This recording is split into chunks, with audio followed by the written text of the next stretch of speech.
Hey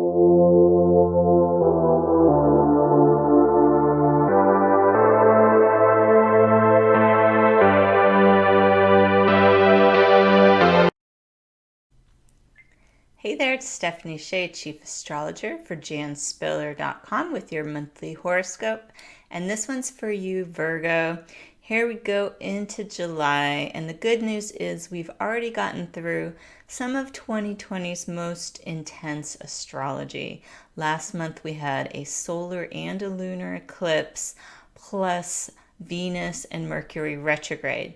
Now, we do have one more eclipse to go on July the 5th, but Venus has gone direct, and by mid-month, Mercury will go direct. So by the second half of July, I think you're going to be feeling a lot more flow and ability to get from point A to point B without as much obstruction in your way, which is good news for Virgos because you are a sign known to be very productive, and it's probably been a bit frustrating not to get things done. Now you're going to get an extra boost for your productivity this month because we've got some strong energies in the sign of Capricorn, which is an earth sign just like Virgo.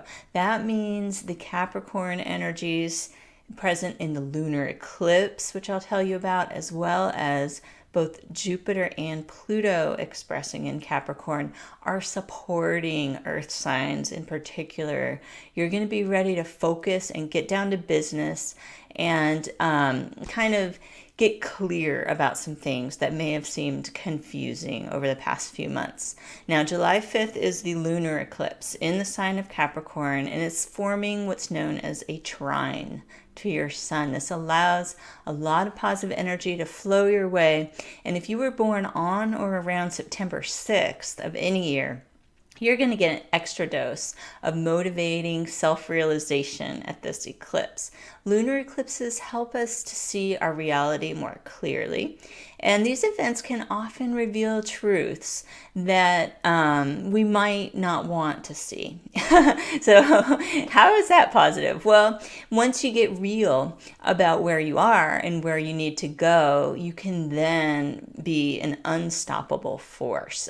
So it's a bit of a reality check for your own good. You could get some encouragement at this time also in the form of your past efforts paying off. So pay attention to what is working in your life and try to minimize drains on your time and energy, and know that your hard work won't be unrewarded.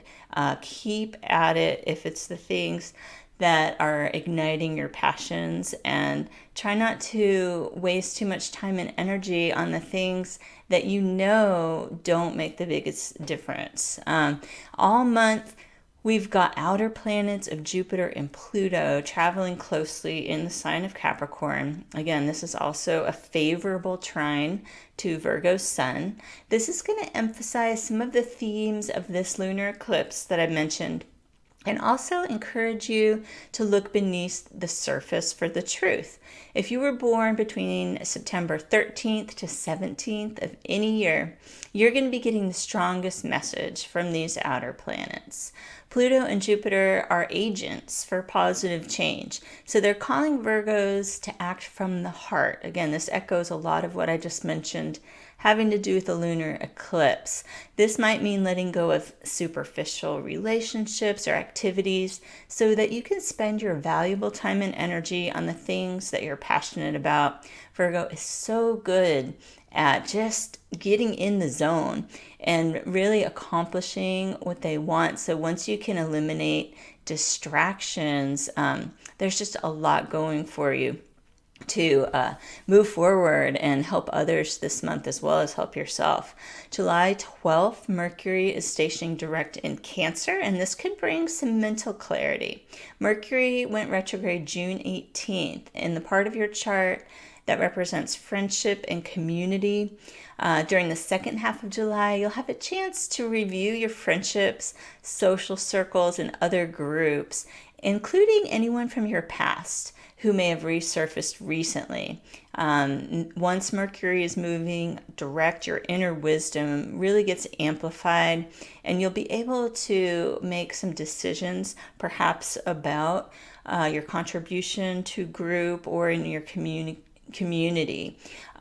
So keep that in mind. Mercury is your ruling planet, so the retrogrades tend to affect Virgos more so than other signs. Now, last month, the new moon fell during both Mercury and Venus retrograde. So it could have been difficult to get clear on your intentions or get new things started. This month's new moon on July 20th falls when both Mercury and Venus are direct. Hooray! It's a fantastic new moon to restate the intentions that you didn't feel sure about from last month, or the ones that you absolutely do feel sure about. You can sort of go through your intention list from last month's new moon, rephrase them, eliminate anything that doesn't inspire you, and put things down again in a really powerful way that can help you be off and running now that we'll be out of those retrogrades. You can have support for intentions related to humanitarian efforts, networking, emotional connection, and your big picture dreams and visions. Now, the sun will ingress into Leo on July 22nd, and this lights up your intuitive and creative mind. The latter part of the month will definitely be ideal for creative projects, and you might be inclined to spend some time alone for personal exploration. When the sun moves into Virgo towards the end of August, it's going to be probably a busier time in general. So try to just get things done, get organized, your skill set as Virgo doing that, and have a wonderful month of July. I will see you back here next month with your horoscope.